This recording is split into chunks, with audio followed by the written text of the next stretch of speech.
Hello, everyone. Welcome to the afternoon session of Switch conference the first day.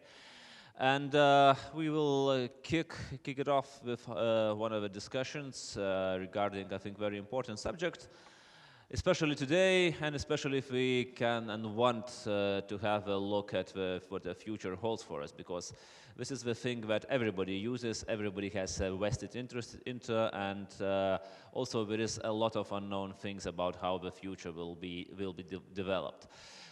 So we will be talking today on this panel about creativity, creative industries in the digital age. Do machines inspire creativity?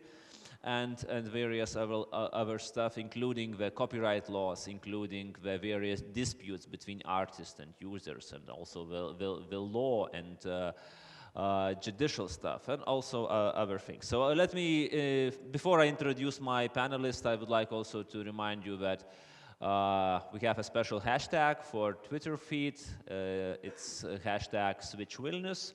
If you want to get your input or your questions or your remarks, so please just log on your Twitter account and give us your thoughts. If we have time, we'll hope maybe to include them in our discussion. And now let me present my panelists for today. Mr. Audrius Perkauskas, the representative of European Commission. Then Mrs. Renata Beržanskienė, head of commercial contracts team Sorainen Company. Professor Mindaugas Kiškis, head of intellectual property lab of Mykolas Riomeris University. Ms. Kristina Jaunešauskaitė, senior legal counsel at IFPI Brussels. Hello. Music producer, Mr. Lauras Lučiūnas, and our guest from Finland with a very nice and casual sweatshirt, hoodie. Okay, it's like a very youthful hoodie. Ms. Kaisu Korvala, vice president at Rovio Entertainment in Helsinki, but of course, Rovio is best known for Angry Birds, which we see it here. So, okay, we'll have topics. We have topics about gaming. We'll have topics about music. We just saw the nice excerpt from the song of Jesus, so how it will change when everybody can download and listen to the music, how the landscape of the music industry is already changing. Let me start with the introduction question then. So, okay, so how do you see the creative industries changing in the age that we've been maybe dragged into the digital age, and which is an age of a very fast changes? Let's start with you, Audrius. Thank you very much. First of all, creative industries have an important role in the Commission's digital single market strategy, and we have heard already today that some of entrepreneurs would prefer governments and the European institutions rather stay away from industries and let them flourish. And this is what the Commission will do, except for addressing certain challenges. And the challenges we have identified are twofold. So, on the one hand, our societies are increasingly mobile. We also increasingly use mobile devices to get to online content services such as Spotify. According to our research, as much as 80% of users actually sign up to services like Spotify, Deezer, or Apple Music through mobile devices. We also travel a lot. We want to keep in touch with the services we like. As much as 30% of Europeans would like to stay in touch with their sport content via abroad, of course, basketball in Lithuania. So we see challenges, and the challenge is that even if a society is mobile and even if we're traveling, copyright is organized alongside territorial borders, at least some parts of copyright industries. And the Commission would like to take initiative to address the challenge and to remove those barriers. And the second challenge is the culture of free. The internet is a lot about the culture of free. If you ask an average consumer, do you pay for content? 80% will answer no. And there are different reasons behind it. There are reasons around lack of availability. France is famous for its films, but 60% of French say they don't find the films they want on the legal sites. So this is another challenge, how to make sure that the promise of internet and the promise of abundance of content is realized through legal service. So this would be my introduction. Okay, thank you. Renata, your point of view? My opinion that if I talk about creative... Little bit closer. Yeah, to okay, thank thanks. You. Creative industries, my idea is about gaming industry. As this gaming industry now, this estimates that value of all industry is 65 billion US dollars. This estimate was made in 2014, and now it's increasing. And also in Lithuania, as this fastest growing sector, we see that now this gamer is not anymore very young. It's plus 30, it's male or female. It can come from anywhere in the world. And it's also, you can start from Wargaming Belarus and also Rovio in Finland. So it's really, this industry faces also legal challenges and difficulties, not only privacy, data security, contest regulation, monetization issues, but as this gaming industry has IP, gaming is only IP, so this also relates with copyright, with trademarks, with patents, and also with all such issues as trade secrets. Do you play yourself games? I play myself games, yes. So my children think that I'm too old to play games, but still, like, if I want to play games, that means don't look to your passport. Okay, great. Professor Kiškis, so it's okay. So we have like gaming idea, we have cross borders issue. Let's move on. On this panel, I was delegated by the consumer organizations and by the digital content producers, the very first digital content producers, the software companies, who are both the consumer and the software companies are generally on the sidelines of the existing intellectual property regimes. They cannot take advantage of it. It is increasingly less and less useful, both for the consumers and for the software industry, because it doesn't serve the interest of those two groups. The consumers cannot get the content that they want legally.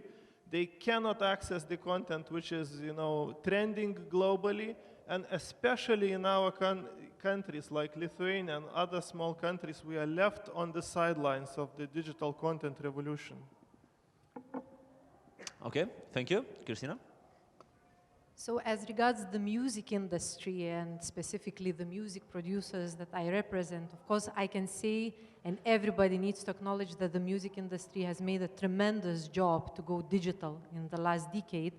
We all know and we all have European champions like Spotify, Deezer, who provide huge services or try to customize music access to each and every consumer across Europe. However, music industry right holders of musical content still have not received the revenues they should have from a huge consumption or growing consumption of music. And the way we see it, or the problematics, the challenge, is the so-called value gap situation when we come towards non-level playing field vis-a-vis huge platforms such as YouTube, the one that, of course, we mostly use music in. And this is something, of course, that we welcome the Commission at the moment. The Commission is looking specifically at the platforms, or the way the platforms function, or the way they change their business model in the last decade, by becoming themselves providing content to users, to consumers. So I think that the main problem, I wouldn't say is a piracy nowadays, but really losing out from a certain market distortion when we come to huge platforms and platforms which function on the legal license. Okay. So this is the main issue, I would say. All right. Lauras? Yeah. Thank you. You have your mic. The music, maybe it was all the musicians were the first who faced the problem of digital age. But now we can talk not only about the digital age in general or internet problems, but we're already solving like how to earn a bit more, yeah. and even to do it locally. As you saw this video of Leon Somov and Yazoo, which is, I think, the most popular pop band now. We are getting for this video from YouTube, I can say, about 400 euros per month, which is for the most popular band is like nothing, you know. If the band can earn for 1 gig like 10,000 euros, so for per month using YouTube, we can get only for 100. It's not so good. Yeah, but musicians, they are, you know, even we can't talk now about local markets anymore, because all of them, even they are from Lithuania or whatever, they are on Spotify, Deezer, K7, all the platforms. We are using everything, YouTube especially, and maybe some of problems we are facing now is that it's not so clear how to make it. It's not so clear how to use. We do not have clear knowledge actually here locally. That's a main problem I'm facing, because I am working as well in 2 universities with students, and if I asking them, what do you think, it's like a free content or somebody is paying for that? Everybody thinks that it's like a free content, but I can admit that there is no free content at all in the world. Even someone has to pay for that. If you are listening to Spotify, like you're using free Spotify model, you are listening to advertising every free song. So it means that someone is paying for you. So there is no free content at all. And for us, it's the biggest problem, how to monetize it. Mm-hmm. Thank you, Lauras. Guys. Yes, so we are a mobile app in a way, but we are the biggest mobile app in the world. So we have been downloaded 3 billion times. And if we have 3 billion customers that we call fans, who are in a very particular age, which means most of them are children, if we don't have a level playing field in the European Union for at least what is the age limit for a minor, we are totally, and excuse my French, fucked. In the US, it's very clear, it's 15 years old and we know the COPPA regulation, we know what we do. In EU countries, it's even a joke to talk about digital single markets for creative industries. We don't know what, we want to follow the rules, but there's different rules for content, there are different rules for marketing.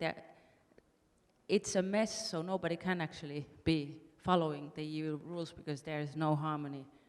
No harmonization, and that will be the problem for European creative industries, and that is one of the reasons why a lot of us have moved the headquarters to the United States. And I don't think Europe has any, I mean, we all know that we can't afford losing our creative engineers and creative talents to the B area. They should be in Frankfurt, or they should be in Vilnius, or in Stockholm, or in Helsinki. So we have a lot of issues where we don't actually understand the power of apps, the power of the creative industries, such as, and also when I look with our little team, how many different regulations we should follow, because we have our own content network where we produce the content, but in a way we are broadcasting streaming media in our games. So should we be under the TV regulation, because actually we are creating a new channel. It's on demand, but still it's in our platform. We have a lot of e-commerce thing, because everything we do is globally in the air. We don't know the physical retail shops. We have licensing issues, you said quite a lot of things. We have a lot of music in our games. So the list is endless, and we really want to be compliant. But we have 12 lawyers, in-house lawyers in Rovio. We should have, I think we should only have 2 for the deals, and 10 of those doing the codes or selling or whatever. Mm. So we're actually losing a lot of our good potential just to follow up the rules. And that's why Europe is lagging behind. So we make rules where you shouldn't be making those, but at the same time, when you make the rules, make them at least that we understand. We have 12 highly professional former Nokia lawyers, former Microsoft, what have you, and they don't even get it. So I mean, so this is, I'm sorry to look at the Commission, but it is clearly something that there has been a lot of lip service, but not really actions when it comes to e-commerce, consumer directive, copyright, and so forth. So we should be consistent and try to harmonize in a digital single market. And also, like you said, there's no free content. We want to pay our creative staff's salaries. And if everything is for free, okay, we have free-to-play games, but everybody knows that at the end of the game, you might have spent more than once you purchased the premium games. Yeah. Okay, so from what I heard, we have like three main talking points that we can stick to. So it's jurisdictional problem or a problem of regulation within the Europe. The next thing is Internet of Free, and the third one is distribution of wealth on the with the digital content. Let's start with and let's be brief on this harmonization of Europe, on what Kaiso just said.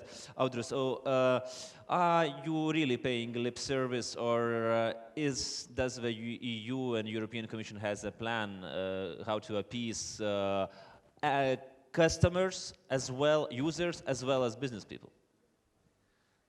Thank you for a very pertinent question. Well, Commission is always a combination of paying lip service and doing concrete things. So inevitably, we were paying lip service for some time. We were coming up with strategies and with big strategies like digital single market strategy. Now it's time for action. We will deliver concrete things, or at least we will make a very serious effort to do that. So we will start already from consumer protection regulations, and we will see whether it's possible indeed to solve your issue, that you wouldn't need really to look into each and every regulation across 28 member states, but perhaps to you know, or at least to reduce the number of regulations you have to look at. And then, of course, we will look also into the issues that the music industry was referring to, and the value gap. And indeed, one might ask a question. We saw this high-quality YouTube clip. We know Spotify, and in fact, it appears that Spotify and YouTube, they operate from the copyright point of view under different regimes. No one would even know that, and is it justified? So we will look into that issue too. But also a question for Audrius and maybe for Kaiso to follow up, and maybe if everyone wants to add, please do so. But is the European authorities, European Commission and other authorities, up to the speed in order to make changes in the digital environment, which is extremely fastly changing? Kaiso, what do you think? Are we up to speed? No. No. Just. Thank you. That was a really extensive answer, but very clear. Actually, it's definitely not up to speed. But what is worse, and what is raised by the Rovio representative, it's actually up to speed in regulating where it shouldn't be regulating, you know? And it's not up to speed where it has to regulate, but it's not doing anything. So this is the problem, that the Commission is not resolving the issues which are really important to the single market, but stepping into areas which are, well, to be honest, only interesting to incumbents. Like, for example, copyright levies is the issue where the Commission stepped in 2001, and it shouldn't be doing this, you know. It messed up the whole system. It stepped in with copyright exceptions, and it again messed up everything, you know. And the Commission has a history of messing up intellectual property regulation in Europe for 20 years or so, and not that many successful stories where regulation which was introduced at the European level was actually useful for the consumers, was useful for the industries, and for the musicians and for the others. So this is the problem, that the Commission is not doing enough where it should be doing, and doing too much where it shouldn't be doing. Yeah, exactly. Okay. Audrius, would you care to answer? Definitely so. We might do better, that's clear. The digital world is going ahead at a very fast pace, and the procedures we have, consultations, stakeholder dialogues, proposal, 2 years with the Council and the European Parliament, very difficult to catch up. We try. Then another point is that on the quality of what we do, you know, European Union and Commission is just a reflection of what we have in the member states. We're not a self-standing universe. So if, for example, a predominant view in Germany and France is, for example, let's say to have a private copying exception, probably we will not, at the European Union level, just abandon it. But yes, please, you wanted to add something. Christina. I would try to help the Commission in a sense, saying that on the other hand, what we see in the last years, that the Commission took the line of so-called evidence-based approach. That's why we see the follow-up of the digital single market strategy, a lot of consultations coming up. So the Commission is not doing the exercise for the sake of exercise. I think it's really trying to understand that there are issues, especially when it comes to copyright, we call cross-industry issues. So the Commission is trying to understand that something that functions for film industry might not necessarily function for music industry or for game industry. So it's, I think, I would say there are now two approaches. Of course, we keep an eye that it's not over-regulation at the end of the day, but the fact that there is a lot of consulting, it also shows that maybe we have a light in the tunnel. Yeah. Mm-hmm. Yeah. I just wanted to give some kudos to the new Commission also, having been 20 years in Brussels. It's a huge change. The problem is that all this debate on digitalization has been somehow monopolized by the telco operators. And it's a very different world. I worked for 14 years with the telco, so I know what I'm talking about. But this new digital creative world, it's a very different world. And I know how hard it is to get through things with the council and the parliament and what have you. And but the thing is that you shouldn't regulate where there's no need. And you should make the regulations so easy to understand that that little guy who has a startup in a garage, he understands what he has to do, but he doesn't have to buy a lawyer to figure out whether he can actually operate within the EU.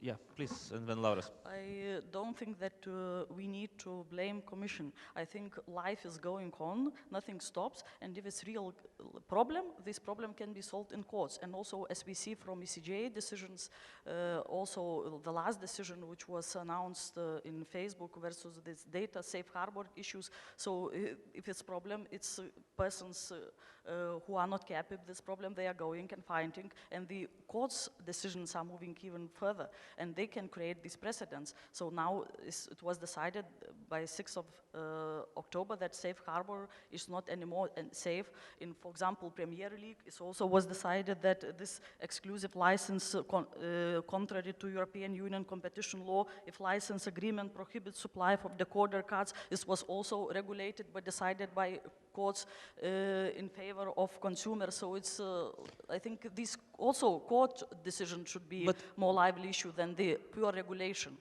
Do you really believe, and a question for everyone, that the courts might solve the issue of bleeding the creative talent to the United States, or the fight against big US corporations like Netflix or YouTube, which actually Commissioner Ansip is gearing up to? Mindaugas.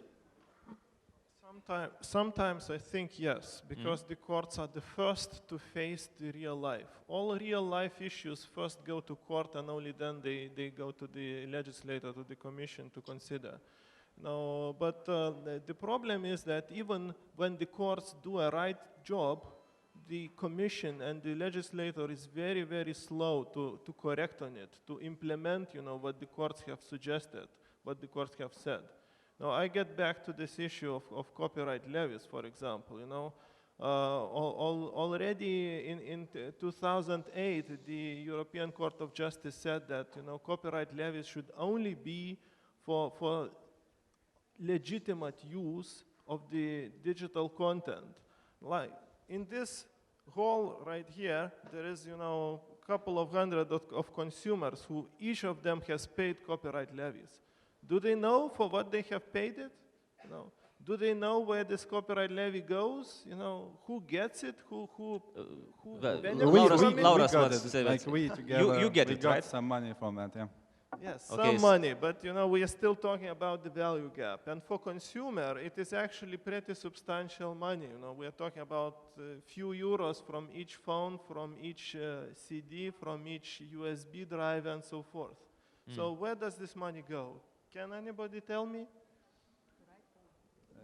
I To bought- which right holders? So yeah, where the money goes, who can tell Mindaugas? He wants to know where the money is. So Lauras, can you tell me? Locally speaking, all the artists got 8 more million liters, it was liters last year, so this money were transferred directly to them. So this money goes to the artists and authors of the songs, mainly, if it's speaking about the music. Some of them, of course, someone has to collect this money, of course, and maybe percentage of collective societies is too high. Of course, we are thinking that it's too high as well as musicians, but you know, someone has to do that job, and we are quite Right. happy. But we have digressed a little bit from the topic. We'll get back about the distribution of wealth. Still, staying on the topic of what European and Europe and European Commission can do besides the courts. Lauras, I know you wanted to add something, right? No, I just thought one thing, that it's too complicated even to understand what we are speaking about for the audience. Maybe if the main question was about do machines inspire creativity, actually, and I thought about that yes. Because, you know, especially in small countries as we are, for example, Lithuania, now we have a possibility, like all the young musicians who are quite creative, we have a possibility to publish their music, you know, quite easily. Maybe we are not getting enough money for that, but even if they are playing such kind of crazy stuff, they can be enough creative. I think it's a salary for them just to be already in internet. It's a salary already. If you want to earn some money from music, be pop, you know, or work with major labels, then you can probably can earn something. But I think nowadays musicians, if to speak from perspective of musicians, we are not asking these questions. We even don't know about European Commission, it's existing or not, you know, it's not their problem.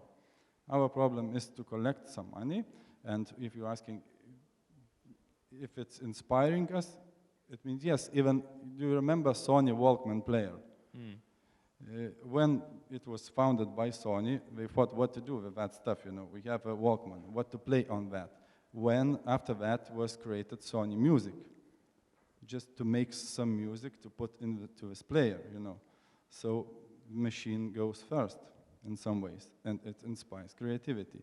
As now, YouTube goes first, probably Spotify goes first, and when someone decides that maybe I can play some music on that, and I can put it. So it helps for especially youngsters be creative. Okay. Kai, so maybe your point of view on finishing up the European Commission chapter. So do you see the European Commission gearing for a big battle against the US companies in order to help the business interests of the companies such as yours? You mean the safe harbor Yeah. thing that happened? Well, that leaves us hanging there, doesn't it? I mean, if you do that kind of decision and we don't know where to go, we're a little bit lost.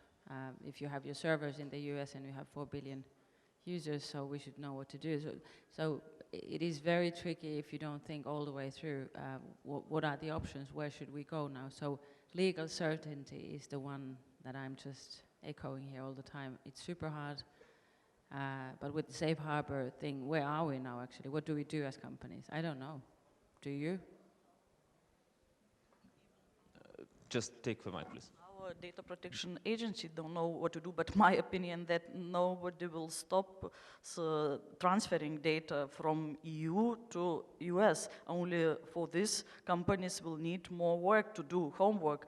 Inside households will need to review more documentations, agreements need to be signed, data protection agencies need to carefully review every data transfer from EU to US, but still the data will not be stopped. The transfer of data will not be stopped. The life is going on. So all these regulations, I think it's if you look to them philosophically, it's more problems, but these all problems will be solved. Okay. And can I just say that sure. I hate this idea of us against the US. I don't like losing our coders to San Francisco, but it's better there because they get more access to funds and stuff like that. But we shouldn't think them and us, because that's what harming the whole ecosystem in telco. It's the OTTs and us, we who build the networks and us who be the creative. There's nothing without the networks, by the way. There would not be a Rovio game had there not be a mobile game, and we managed to get our first game into a Nokia phone. So everything is linked to everything, and that's why we should have a holistic picture. I mean, in that sense, yeah, machines can inspire creativity, but I mean, it's not Nokia's hardware that created those crazy birds and the stupid pigs, because a pig is a very clever animal, and we claim it's a stupid one, so that's creative. I could just add that indeed the European Commission is in no way anti-American. If we publish a consultation on platforms, it doesn't mean we want to, Europeans to outcompete platforms. No, not at all. We want just to understand how they work in view of their growing importance and the huge amounts of, for example, consumer data that they manage. Okay, so from what I understand, this is a really complicated issue with a lot of variables, which is quite hard to predict. Also, the artists say that they don't really care about all this high stuff, and now we just... And consumers, what about them?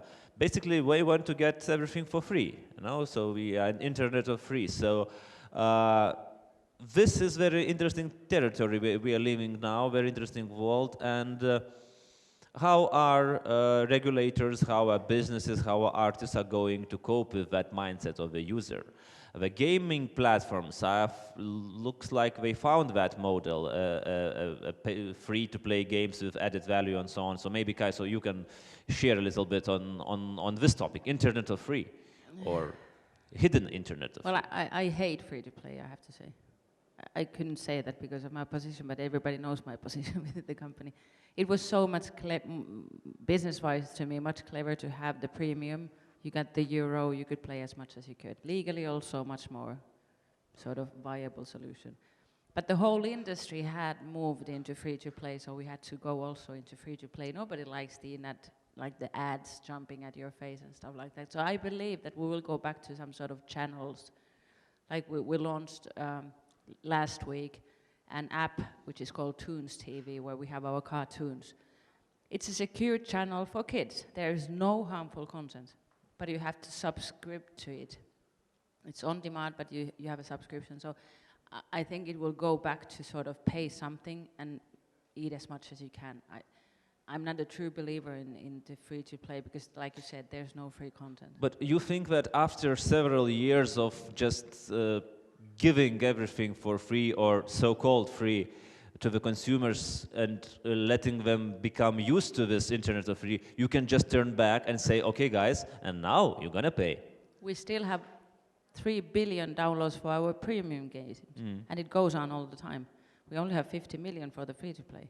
So people are willing to pay still for our games. The old games are still premium and they are still being downloaded. The new ones are not.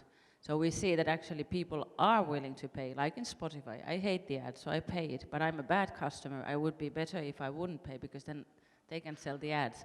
So I mean, I generate revenue if I don't actually pay for them. So it's an absurd situation in a way, but I do believe that people are willing to pay, at least parents. I want to pay so my kids watch that channel that I know that they can't go because they are so technically savvy to go and look something else. Would you argue that, just one short question, would you argue that also a difference in the countries, that people of Finland are more willing to pay for the content No, than, for not. example, No. people of Lithuania? I don't know, Lithuania is an amazing country, but because you're so broadly penetrated, I mean the broadband penetration is huge. Everybody talks about Estonia, but everybody should talk about you guys because the speed is amazing and literally everything is connected. But I don't think that's for free. You pay for your broadband connections and you are willing to do it. But what is the added value on top of that? Maybe it's a little bit like with the free internet. In mobile, people were used to pay for the ringtones even, if you remember. So the mobile apps were easier to sell than anything in the internet, which led into the piratism, because you were sort of forced, you thought that everything is for free. But the game started to be premium, so you paid. And at the same time, people are still willing to pay while they play. But I just don't believe that's a very feasible future. I think we will go into this entertainment channel type of things, that you will actually buy boxes of entertainment with premium rates, where you can have music, you can have videos, you can have games, you can have whatever. Okay. Mindaugas and then Kristina. So internet of free. To be honest, I think this internet of free problem was actually created, I believe, by the music industry. Because for 10 years, instead of providing the consumer access to the legal content, the music industry was fighting the consumer, was putting the consumers in prison, literally, and focusing on enforcement. Even the Commission was dragged into this by legislating very strict penalties and, criminalizing all those things and so forth. So I kind of believe that, the music industry especially has to take part of the blame for creating this problem, because the consumer didn't have any choice. He either had to go to pirate websites and download the illegal content because he couldn't buy anything. In countries like Lithuania, it's still a problem, because very, very few legal platforms are available. Well, for the music, at least finally we have Spotify, probably one of the last in Europe. We still don't have Netflix, we still don't have any software distribution platforms and so on and so on. So the industry is partially to blame. Then, as I said, the consumers now, they already pay a lot of money to somebody. They don't know whom. No, and what are they getting in exchange for this money? Okay. This is a It's a rhetorical big question.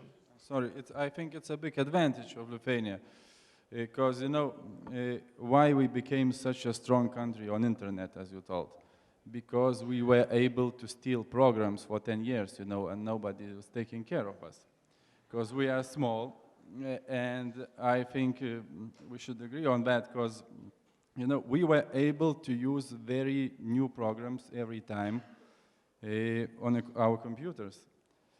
And I remember when I started to travel a lot, I saw that these poor guys in some kind of Universal Music were using quite old Windows things. I have very new one.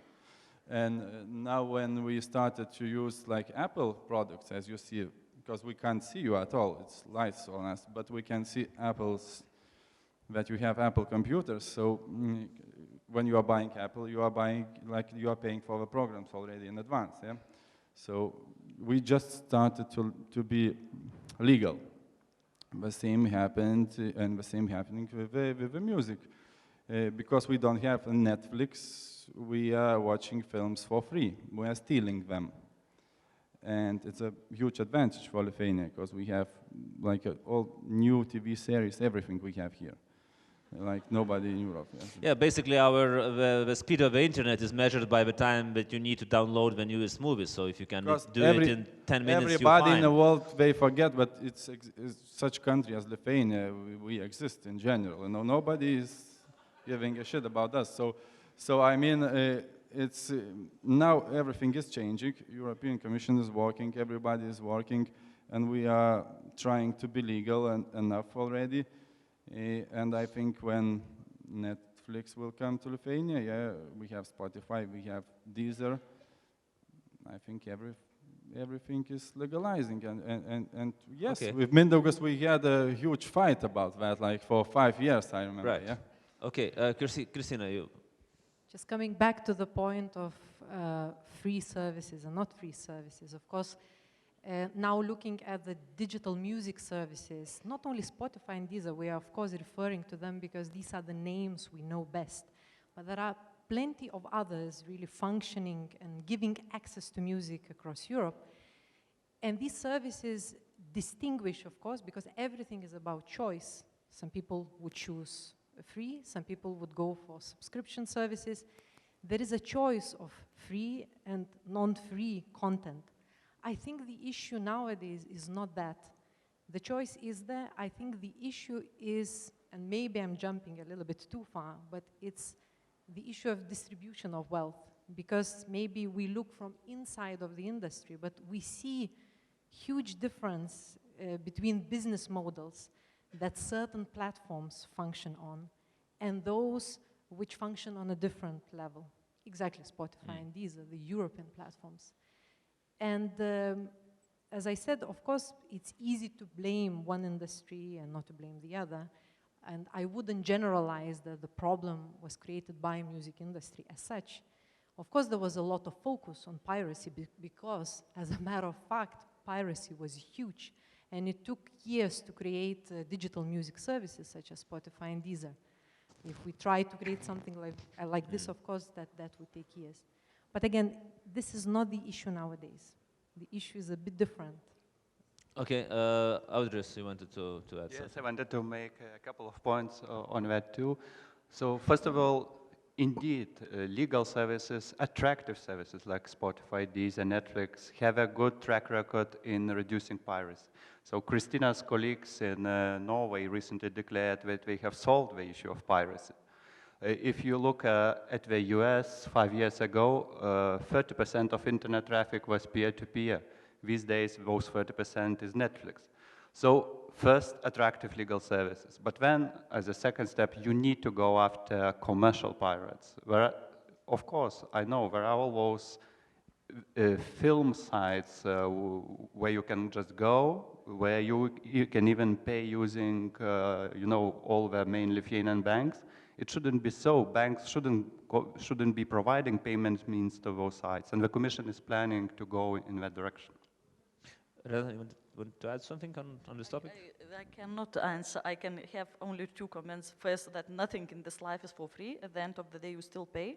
And as a user of internet or user of any important technologies, I want to pay, but price should be reasonable. As Mindaugas said, that I need to know for what I am paying. So I think it doesn't matter if you're talking about Europe where this consumer is located, in Finland or in Lithuania or in Poland. Still, I think there are the same percentage of consumer who are willing to pay for the proper service.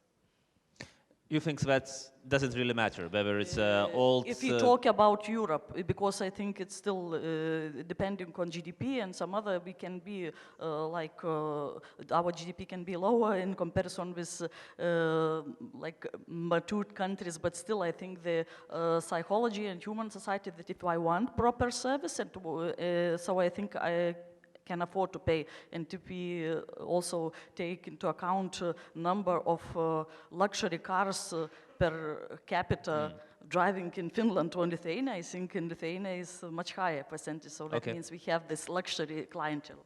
Right, so maybe to summarize, I would ask you, everyone, a final question for everyone to reflect. So if we look forward to, well, in digital age, we can't look like 10 years ahead. We can look like 2 or 3 years ahead, or even maybe less. How will it change the playground of creative industries?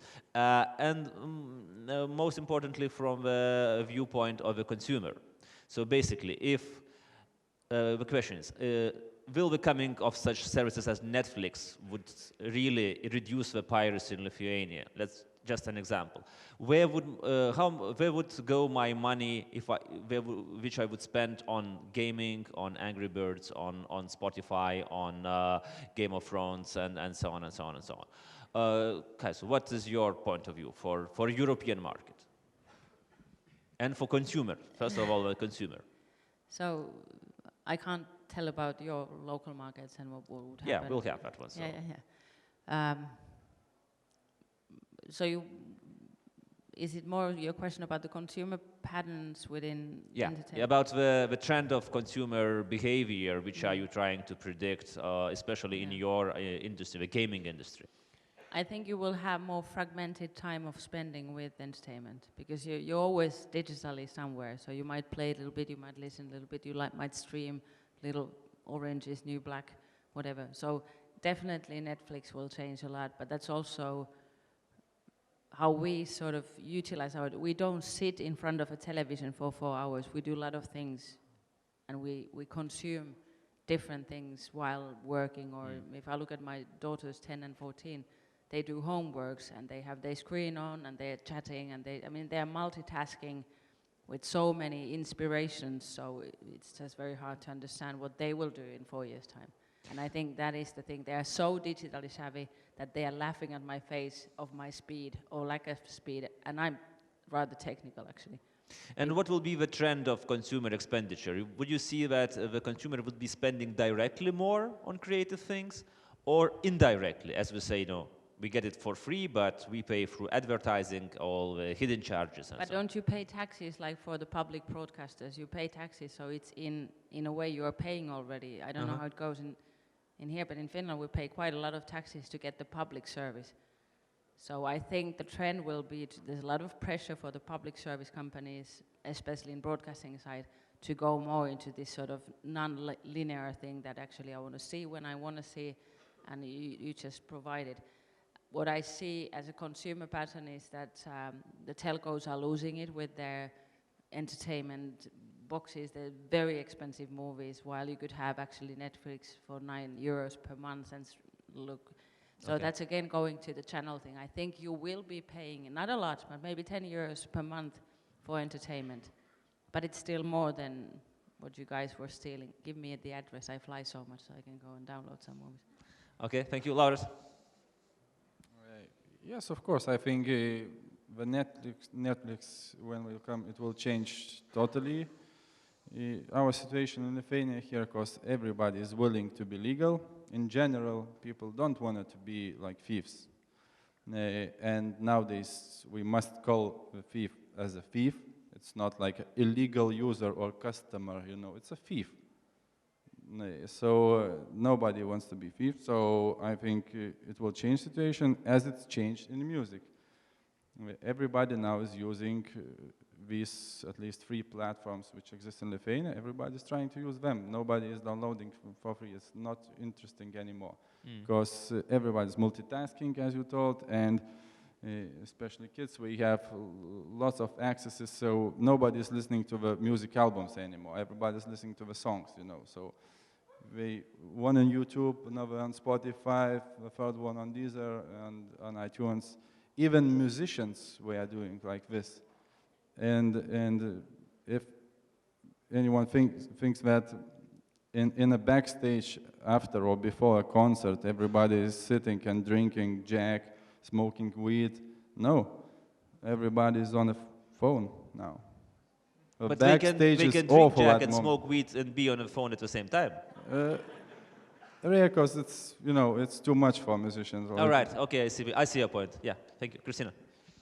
Of course, digital music services would remain. I just hope that they would be able to develop and that they would not be cannibalized by the huge platforms that exist nowadays and function a little bit on the basis, take it or leave it. So I think something needs to be done. Okay, thank you. Mindaugas? I would say give consumers a choice, first of all. And this is the most important thing, because at the moment, consumers, they don't have a choice, especially in these peripheral countries like Lithuania. They don't have a choice of illegal platforms like Netflix. They don't have a choice of where they want their money to go, because they paying copyright levies, they are paying taxes, you know, for public broadcasters, like it was mentioned correctly. And they have no idea where this money goes. So give consumers control on the money, and they will reward the most creative people. At the end of the day, you know, these people who are sitting here in the audience, they are the future creators themselves. We have hundreds of stories, you know, very high-profile stories, where Sean Parker was the guy who created Napster in the first place, and now he is the guy behind Spotify. So he's the same person. So the consumer is the future of creativity. He is the would-be creator. So he is smart enough to figure where he wants his money to go. Just give him a choice. But who should give him that choice? The governments, the regulators, the European Commission, because currently they just take away the money from the consumer, and the consumers have no idea they don't know even what they are getting in exchange for this money. Okay, thank you. Renata?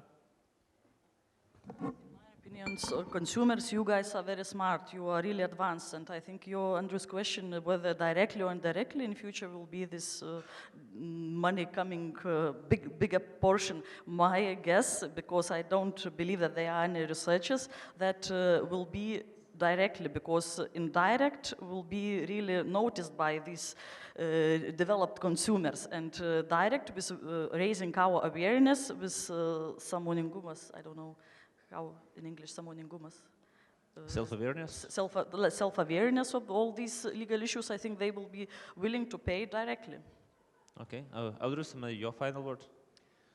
I'm optimistic about the future. I think that both for creative industries and for consumers, the worst years are behind us, for consumers who love legal services. And I think that even in Lithuania, in a couple of years, we will have a choice of both legal music services and legal video services, and each consumer will assemble his basket of services and do it in different ways. He and she will consume some of creative content, let's call it for free, supported by advertising or in exchange of his data. He will pay some subscriptions. He will also continue to buy some things like ebooks, because subscription is not really catching up for ebooks. So it will be a diverse and positive future. Okay, I think that's it. Our time is up. I think everyone understands that we are due to live in very interesting times as consumers, as artists, as government, as lawyers, as business people, and it's really hard to predict. But basically, it's quite clear to summarize that, yeah, we hope that in the creative, in the digital age, the consumer will be the king, and the regulators will be the ones who should help him and not harm him. I thank all the panelists for your inputs. I thank the audience for your attention. Thank you very much. And thank you. And then we'll have a very short break, and we'll continue with our Switch program. Thank you.